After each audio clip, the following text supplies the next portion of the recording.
জয়পুরহাটের পাঁচবিবি উপজেলার মহিপুর এলাকায় একসময় পরিত্যক্ত হিসেবে ফেলে দেওয়া কলাগাছ এখন হয়ে উঠেছে সম্ভাবনার নতুন দিগন্ত।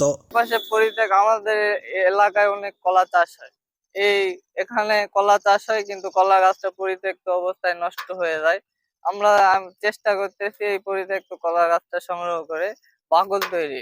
যে কলাগাছ আগে কোনো কাজে লাগতো না, সেই গাছ থেকেই এখন তৈরি হচ্ছে ঝুড়ি, ডালাসহ হস্তশিল্পের কাঁচামাল। এখান থেকে এই বাকল দিয়ে হস্তশিল্পের বিভিন্ন পণ্য তৈরি হয়। আর সেই পরিবেশ বান্ধব পণ্য রপ্তানি হচ্ছে আমেরিকা, ফ্রান্স সহ বিশ্বের বিভিন্ন দেশে। এই পণ্য ঢাকার মাধ্যমে বাহিরে রপ্তানি করা হয়। ফ্রান্স, আমেরিকা এই ধরনের দেশে আমরা এই পণ্যটা রপ্তানি করতেছি। স্থানীয়ভাবে ব্যাপক কলা চাষ হওয়ায় ফল সংগ্রহের পর বিপুল পরিমাণ কলাগাছ নষ্ট হয়ে যেত। তবে সেই পরিত্যক্ত কলাগাছ সংগ্রহ করে এর বাকল প্রক্রিয়াজাত করার উদ্যোগ নিয়েছেন স্থানীয় তরুণ উদ্যোক্তা মোহাম্মদ রিয়াসাত রেজভী।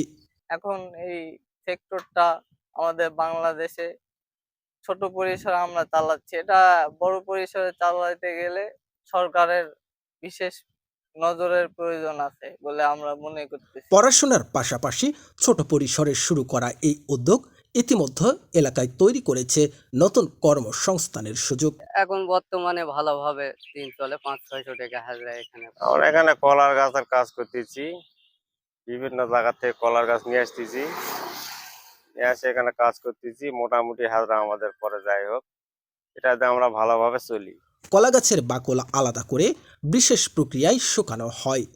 পরে এসব শুকানো বাকল ব্যবহার করা হচ্ছে বিভিন্ন ধরনের হস্তশিল্প ও রপ্তানিযোগ্য পণ্য তৈরিতে। বিদেশে পরিবেশ বান্ধব পণ্যর চাহিদা বাড়ায় এই শিল্পও ধীরে ধীরে প্রসার পাচ্ছে। কলার গাছ যেহেতু একটি প্রয়োজনে আসে না, সেই অপ্রয়োজনীয় দ্রব্যটাকে তিনি প্রক্রিয়াজাত করে সুতা তৈরির মাধ্যমে বিভিন্ন ধরনের হস্তশিল্পজাত পণ্য তৈরি করছেন।